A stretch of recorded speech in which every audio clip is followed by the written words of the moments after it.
especially Gen Z, you know, they've grown up with surveillance cameras everywhere, and they've grown up with, you know, needing to show an ID for this or that. And I would phrase it this way: the children born in captivity have no idea that they're in captivity. But those of us that are older, we remember a time when there weren't cameras on every street corner. We remember a time where you didn't have to show an ID for this or that.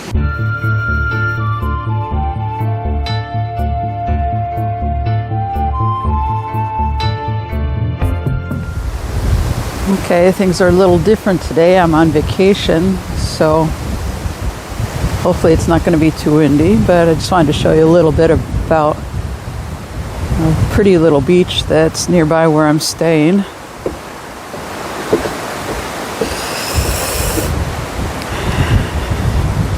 You can see the pretty colors brown near the shore because of all the sand being riled up in the shallow areas, and then it fades to green blue, and then it fades to blue off in the distance. And on the other side, you can, or in the distance, you can see the other side of the bay. It's a peninsula there. See, isn't that gorgeous? There's off to the north. Bit of a wind, so the waves are rolling in.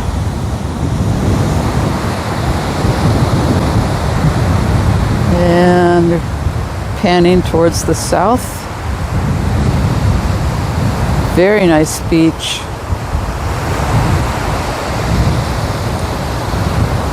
And you can see all the beautiful clouds in the sky. We had a little bit of rain earlier, but for the most part, these are now just fair weather clouds.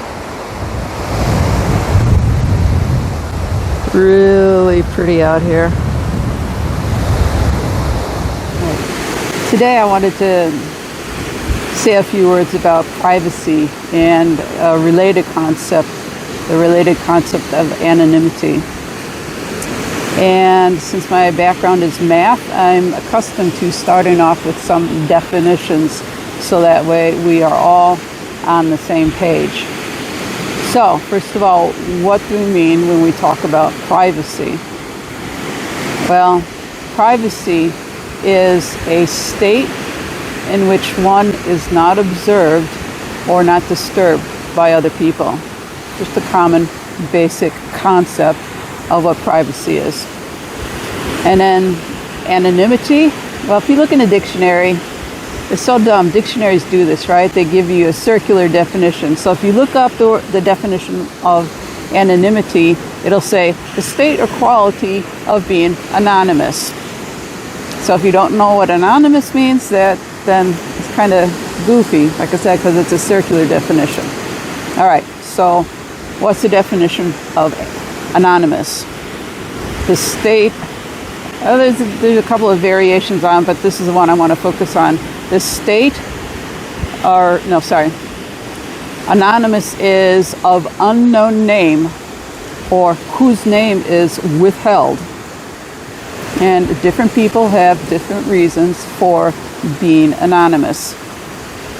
I think a lot of times we're used to thinking of anonymous as being somebody who wrote something and their name or their identity is lost to history, so we simply don't know who wrote it. Like, I mean, we have Aesop's Fables, for example, but was it really a guy named Aesop who wrote it, right? Or like the Iliad and the Odyssey was written by Homer, but there's a question about whether or not there was really a guy named Homer who wrote all this by himself. So a lot of times we just say it was written by an anonymous author many years ago.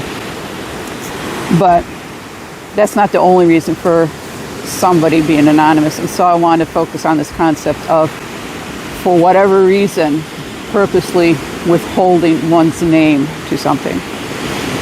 So I want to, like I said, these are not the same concept, but they are closely related.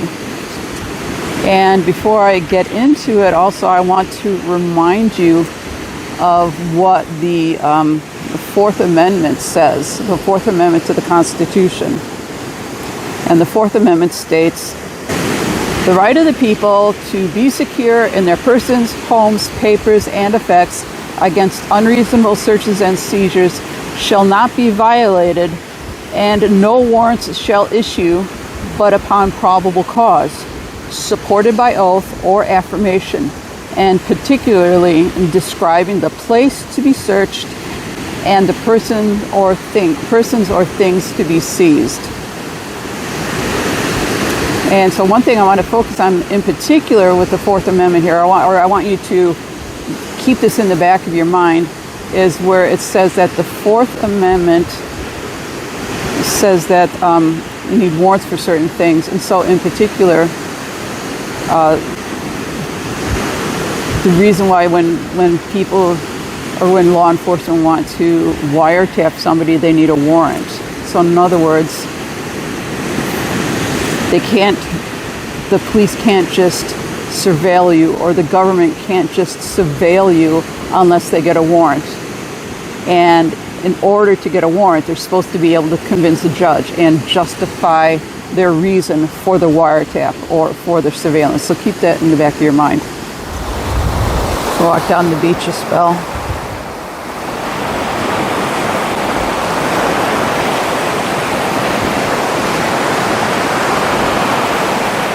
Nice sandy beach, a few rocks here and there. Almost all the rocks are smooth because of the constant wave action. It's just like nature's gigantic tumbler, making all the rocks smooth, taking off the rough edges and making the rocks pretty. You see mostly sand on the beach, but if you go into the water there's some rocks that are near the shore, so a lot of people come to these beaches to find different rocks, Petoskey stones or agates, or there's a lot of granite and stuff here too. So if you're into rock hunting, being a rock hound, this is a nice place. Okay, so how does that relate to privacy and anonymity? Well, first off, why is it important? Why is privacy important? Why is anonymity important? Well, I think you can tell by a very common sense reading of the Fourth Amendment. It says that people have the right to be left alone. They have the right to be secure in their persons, their homes, their papers, and effects. So it means they have the right to not be bugged or harassed or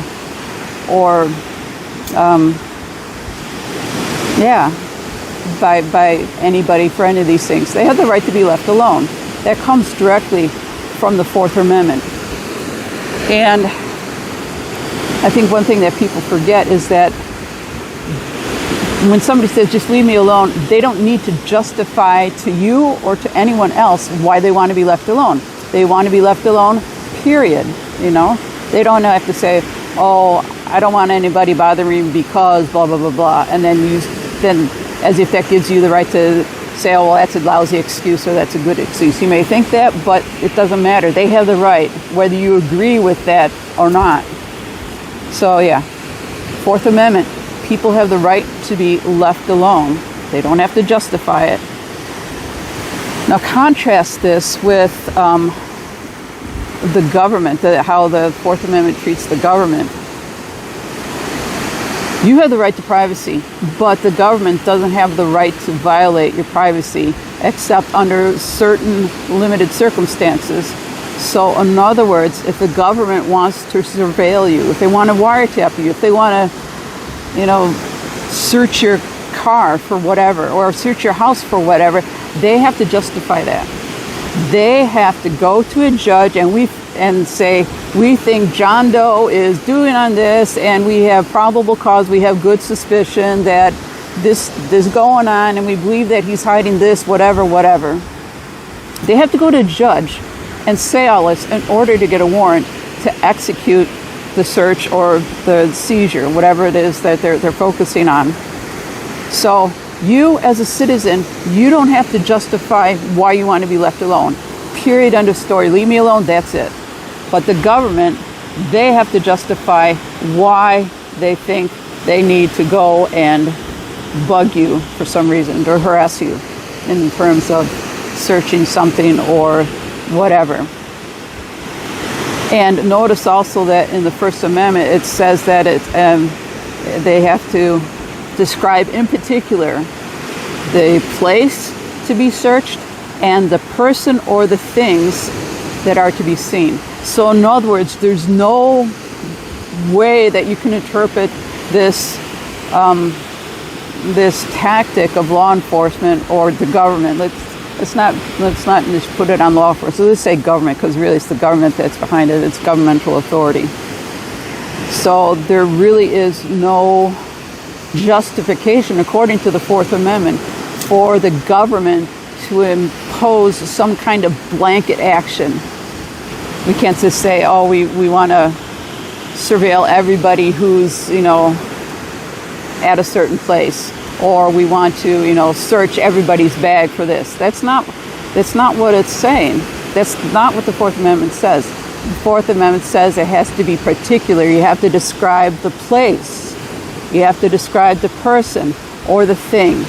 No blanket actions at all. So keep that in mind as well. So I think hopefully you can already see where I'm going with this, how much our concept of privacy has eroded compared to what it's been historically, compared to what the historical interpretations and applications of the Fourth Amendment have come to.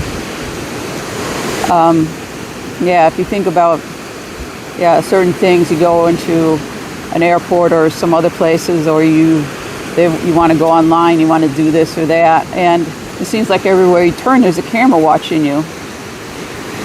And I know that a lot of cases, but not all cases, but a lot of cases it's private security and stuff like that. But if you're on the public streets in some cities or whatever, there's cameras everywhere, so you're being surveilled on public streets. That's a blanket approach. That would never fly with the Founding Fathers' concept of privacy in the Fourth Amendment. So I think that's kind of disturbing. And, if we just let this continue, it's going to get worse and worse. I'm telling you, it will get worse and worse. And I think part of it also is, like, you think about, probably not Gen Xers, but like millennials or Gen Z, especially Gen Z, they've grown up with surveillance cameras everywhere, and they've grown up with, needing to show an ID for this or that. And I think of it as it's similar to like the children, I would phrase it this way, the children born in captivity have no idea that they're in captivity. But those of us that are older, we remember a time when there weren't cameras on every street corner. We remember a time where you didn't have to show an ID for this or that. Shoot, even when I was a kid, my parents never smoked, but some of my classmates had parents who smoked, for example. And it was very common in the late 60s, early 70s. If, mom needed a pack of cigarettes, she'd write a note for the kid and send him down to the corner grocery store and, Mr. Jones, please give Billy a pack of cigarettes. I need them, blah, blah, blah. There wasn't any of this underage stuff or showing ID. And see, they don't have that. That's a totally foreign concept now. They also had, believe it or not, they had, it's usually like in bars and lounges and things like that, but they had vending machines with cigarettes. So you stick in your 75 cents or whatever it was, and you get a pack of cigarettes out. There's no ID with that. But that's just an example of how the concept of privacy has eroded. Now you got to show your ID to buy some liquor. You got to show your ID to buy cigarettes. There's no privacy if you have to show some kind of proof or some kind of identification that you are who you say you are, or that you are as old as you say you are. Anyways, keep that in mind. I'm looking for Petoskey stones. Those are kind of like one of the stones that people look for. Hard to find because everybody picks them up, although I did manage to find one here yesterday. Really small but pretty, about the size of about the size of a lima bean or so, I guess.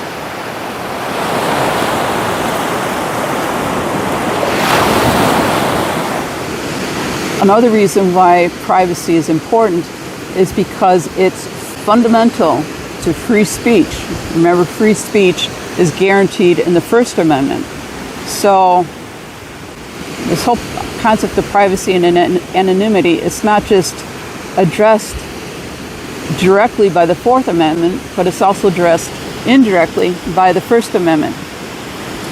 And so if you remember any of your Revolutionary War history lessons, you might have heard of the pamphlet called Common Sense. It was written by Thomas Paine, but originally it was written anonymously, because when Paine wrote it, he was advocating for independence against Great Britain, because there's a lot of colonists that say, oh, what's big idea, just don't rock the boat. We just, we want to be comfortable. See, there were a lot of people that were on the fence. There's only a handful, really, that wanted separation from Great Britain. We tend to think of people during the Revolutionary War period as uniformly against Great Britain, but that wasn't the case. So Thomas Paine wrote his Common Sense pamphlet as a means of encouraging or advocating for people to say, hey, we've had enough of the crown. Let's become our own nation. So you can understand why, at least initially, he wrote that anonymously. Because you think about it, it's to say that you want to leave you want your country to separate and become a new country. That's kind of tricky, right? Some would call it treason or sedition or whatever, but the founding fathers, they wanted a revolution. They wanted to be out from the crown. They wanted to be out from the abuses of the crown. That was written anonymously. He needed the privacy, obviously. Otherwise, they could go after him for that. And then another little bit of history lesson. You may remember that. You may remember that initially, after we won our independence, they were arguing, or they were discussing what forms of government there should be. So they started off with the Articles of Confederation, and for various reasons that didn't really work. So there were discussions about what they should do, and as a result of those discussions, there came about what we call the Federalist Papers. It's actually a series of essays or that kind of thing, advocating for the ratification of the U.S. Constitution. But originally, the Federalist Papers were written under a pseudonym, which is kind of like written anonymously. If you ever heard of the concept of a pen name, where an author uses like a fake name, there's various reasons why an author might do that. But anyways, the Federalist Papers were written under a pen name, under the name of Publius, and I think it was like John Adams and I believe Alexander Hamilton. But anyways, they were written under a pseudonym, so a kind of anonymity, because they were concerned about They wanted to avoid some potential backlash for advocating for this Constitution. So those are two historical examples why or how this issue of anonymity or privacy come together with this issue of free speech. Because sometimes if people know who is saying what, they can come down on you, they can crack down on you and say, oh no, you said that, and so we're going to jail you, we're going to fine you, there's going to be repercussions. So anonymity, privacy, it's a way of avoiding repercussions yet still being able to speak your mind and persuade others. So the key point I want you to remember here is that restrictions on privacy or restrictions on anonymity are fundamentally restrictions on free speech.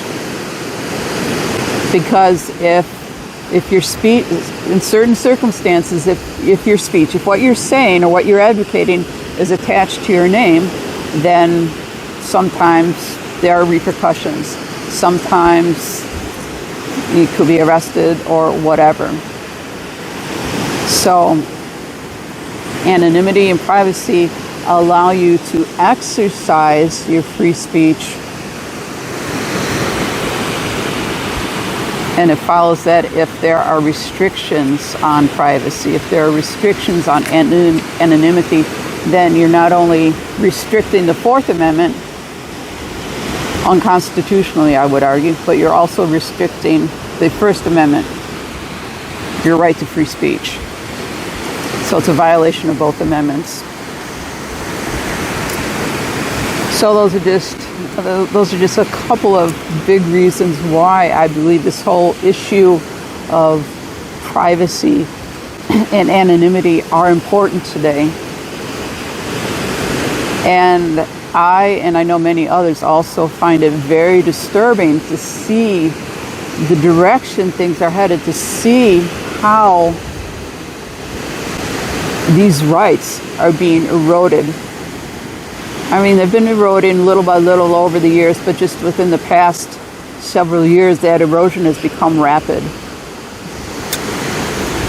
And if you've been online, you probably have an idea of specifically what I'm talking about.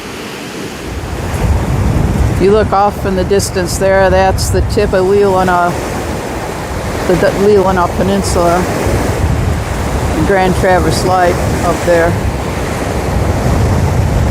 And all along the horizon is the Leelanau Peninsula.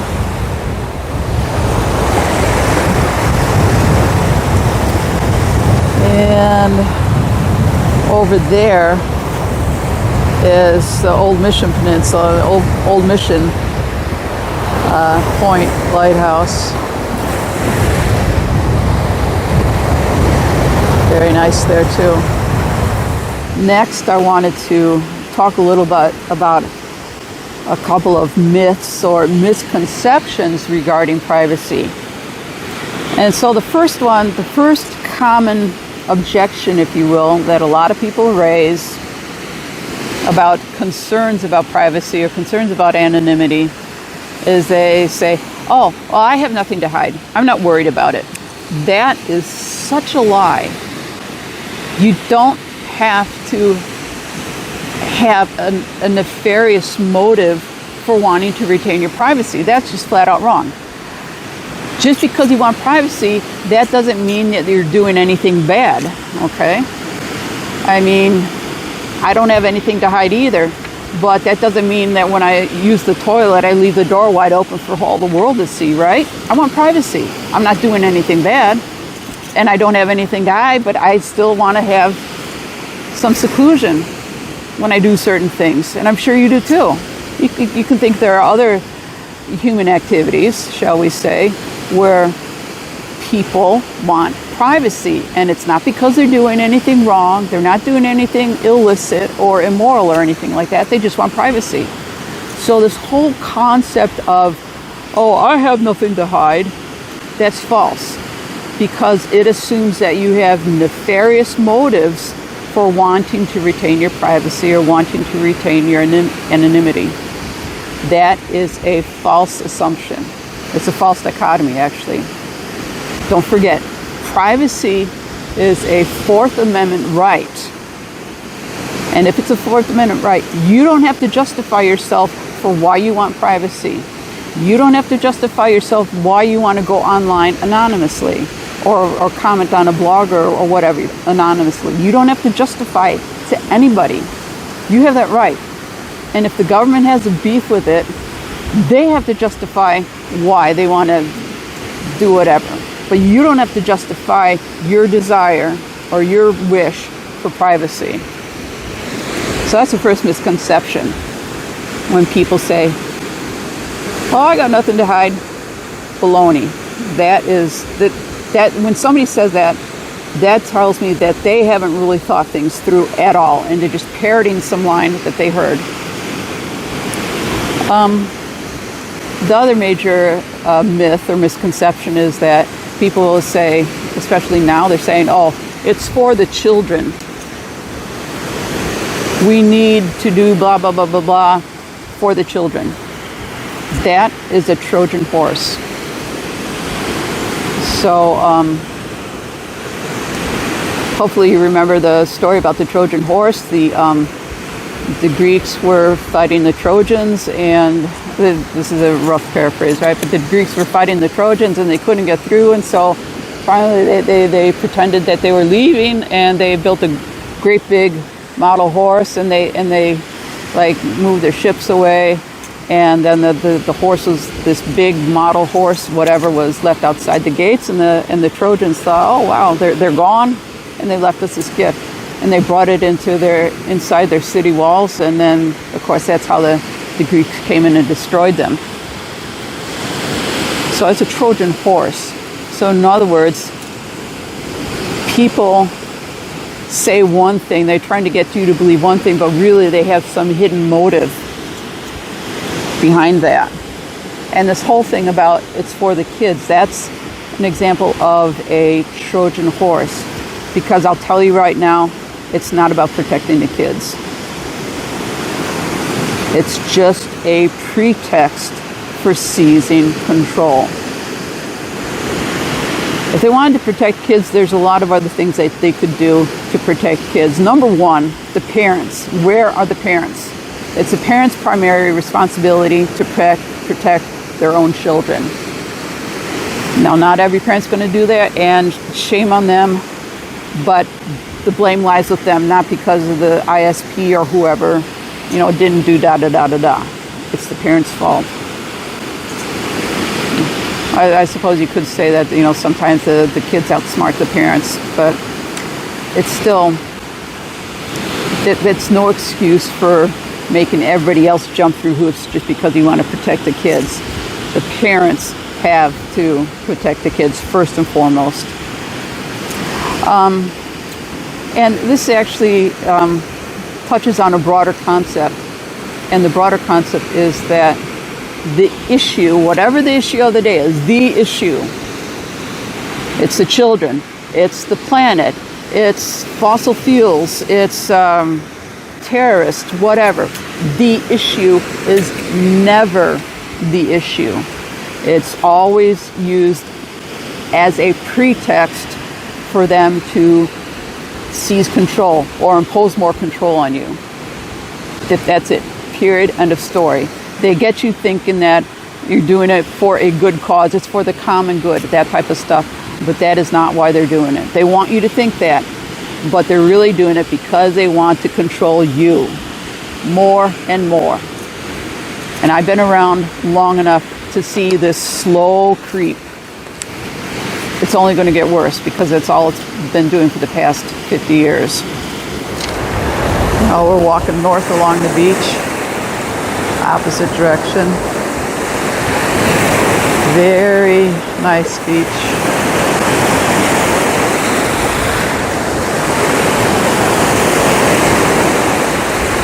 If you're swimming, the waves make it a little more interesting to have fun in the water. Although if you're trying to trying to stand up paddleboard or something like that, it'd be a bit of a challenge because the water's so choppy. I think earlier today they said there's small craft advisory. I don't know if that's still inflated right now. But not really good for paddleboard right now. And I don't know, I imagine it'd be a bit of a challenge with a kayak as well.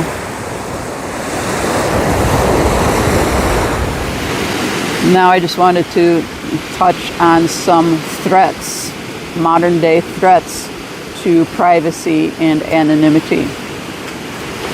First off, I kind of already hinted around it before, previously, but now I'll just say it. Real ID, digital ID. You have to have a real ID or a passport to go on a plane or that kind of stuff, go into government buildings. Why? Think about what the issue is, and the issue is never the issue. Why are they so keen on keeping track of where you are and where your trip is going, all that kind of stuff? Why? Is it about terrorists? No. The issue is never the issue. Digital ID. Going online, going on YouTube, going on wherever. Why? Is it to protect the kids? No. The issue is never the issue. The real issue is control. The kids are just a Trojan horse. Terrorists are just a Trojan horse. The real issue is they want control. They want to know where you are 24/7. Why do they have cameras all over the place? Is it because of saving the kids? Is it because of saving the planet? Is it because of terrorists? No. It's because they want to control you. Another thing maybe you haven't thought about, the Internet of Things.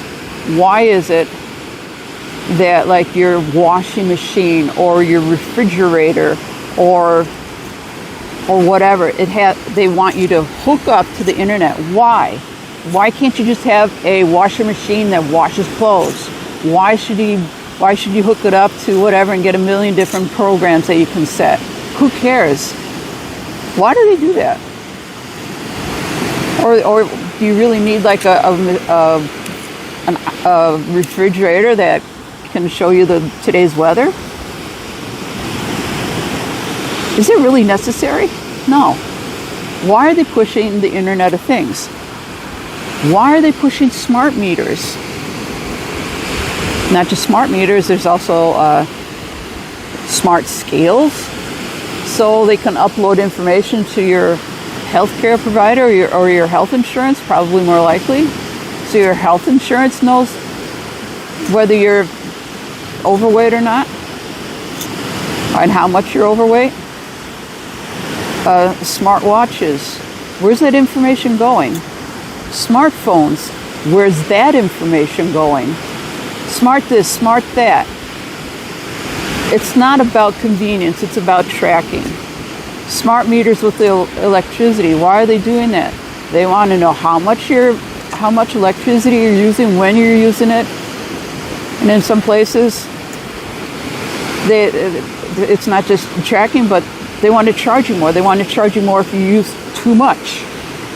Also, if you sometimes with car insurance, you want to have cheaper car insurance, they give you a little gizmo to stick on your car so they can track your car, supposedly, so they can give you a better rate, because you're proving that you're a better driver.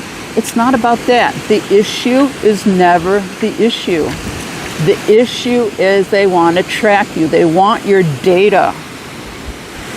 And with the smart meters and other things too, with the Internet of Things, with cars, for example, modern cars with so much electronics, if you transgress something in the future, maybe they're not doing it now, but I mark my words, in the future, if you use too much electricity, or you're driving someplace where you shouldn't be, where they don't want you to be, or you drive too much in a given frame of time, these smart devices will shut off. They will shut them off remotely, and then you're stuck. That's where all this stuff is heading. And I hate to say it, but if people don't wake up, that's the world we're looking at. couple of rock hunters. They have like a special little scoop where they can pick up rocks from the water. It's like a sieve at the end. I think a lot of people come here to look for rocks. And it's a nice beach. Like I said, there's enough rocks here to be looking for a while. But they got all the equipment for looking for rocks. So yeah, real ID, digital ID, Internet of Things, they're all threats to your privacy. And some people encompass all this concept in something called, a term called surveillance capitalism. As I mentioned before, a lot of times it's not necessarily the government that is tracking you, that is, looking at you. Sorry. It's not the government that's keeping tabs on you 24/7, but there's stores and businesses and whoever with these cameras all over the place. And I know that people call it surveillance capitalism, and I think that's really kind of an unfortunate term. I understand why they use it, but I believe that it's really misleading because it's not true capitalism. It may be something that looks like capitalism, but it is not capitalism, because true capitalism is based on the free market. Free market means there's no coercion, there's no compulsion, there's no manipulation, there's no control involved.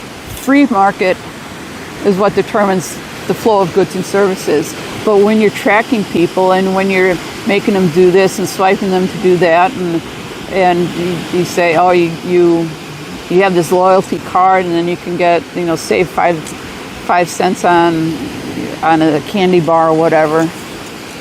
Why do you think they're doing that? Do they really care about giving you lower prices? No, they're buying you. They're buying your data. And they're manipulating you to spend more in most cases, but they're manipulating you. That's not a free market. That is not capitalism.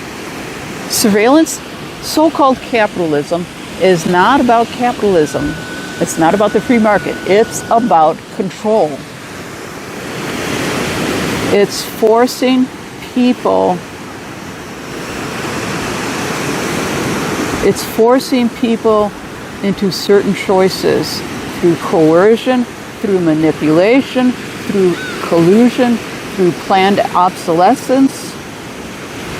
No right of repair. That's a whole nother story too, about planned obsolescence. Why do you think cars are so expensive right now? Why do you think it's impossible to repair cars?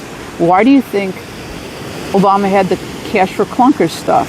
Get rid of all the old cars, and now we're stuck with the electronic crap that nobody can repair. It's all part of the same thing. See, what they're doing is they're collecting data on you. Why? Sometimes it's just purely mercenary. They want to sell their data to somebody else. God knows who. It's your data, but it's out there floating around being sold from one place to another. That's not right. Another thing is they're doing this because they want to charge you more. If you use electricity at a certain time, the smart meter says you use so much at this time, they're going to charge you more. Or I've even heard about this now with like airline tickets and some other things. They want to charge you more because they figure you live in such and such zip code, so you're fitted certain demographics, so you've got more money, so they're going to charge you more. Or even like some stores, some grocery stores and the like, they're switching to digital price tags. So in other words, they can if it's a hot day, they can charge you 50% more for an ice cream cone, stuff like that. That's a frivolous example, but it illustrates what I'm talking about. Or if they know that you're in a certain income bracket, they can charge you more for the same can of beans as Joe Blow can get for half as much as what you pay because of these goofy digital price tags. That's where this is going. This is surveillance capitalism, so-called capitalism. And God knows what else they can do with it. I mean, probably keep you awake at night if you think about it.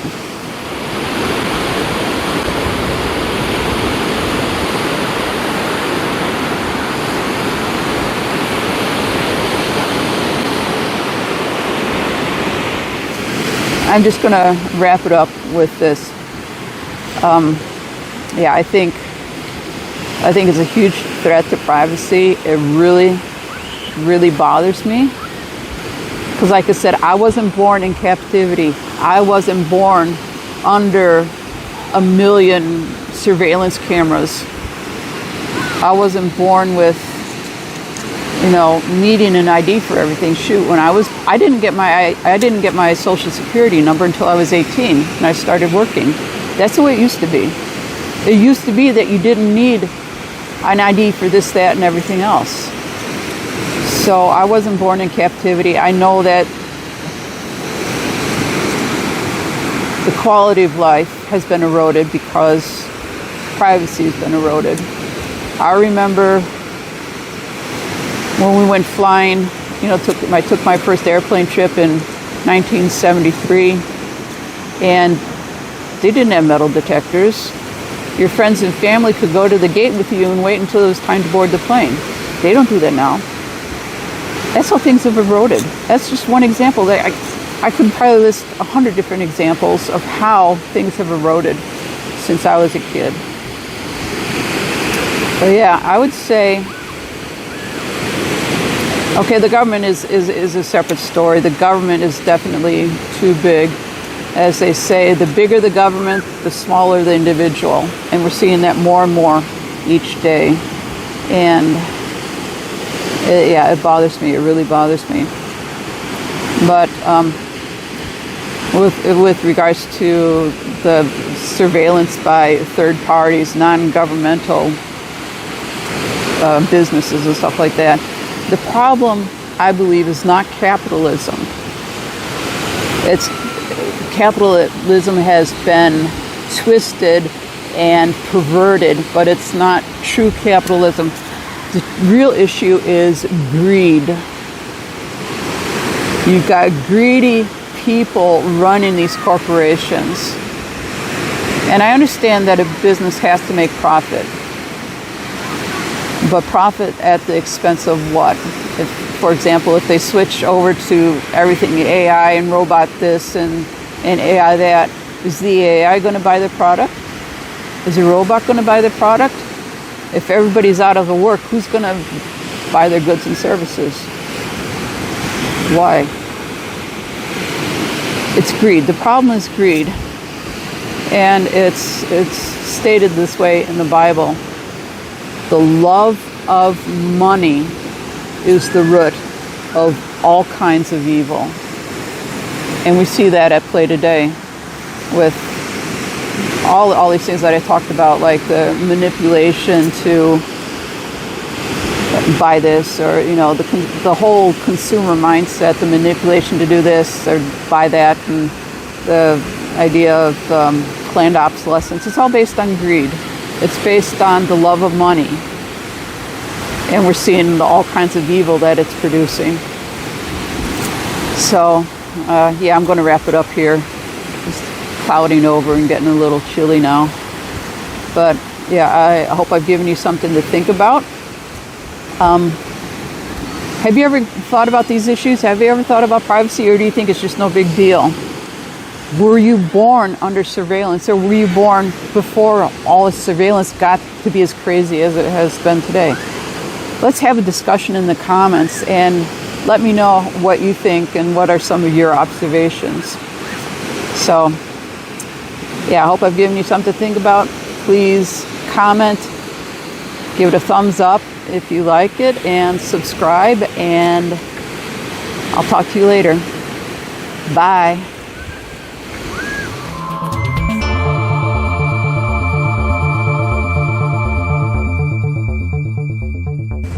So what do you think? It's pretty nice here, isn't it? I love coming up here in the summertime. I've been up here like once in the fall. Fall's nice too. There's a lot of pretty fall colors here or on Mackinac Island or stuff like that, or over at Sleeping Bear. But I just love it up here. Summers aren't too hot. I can't stand the hot summers anyhow, but there's the lake there, and lake and sand and sky and shore, and what more can you ask for, right? Maybe a boat to go out sailing and have fun. That would be nice.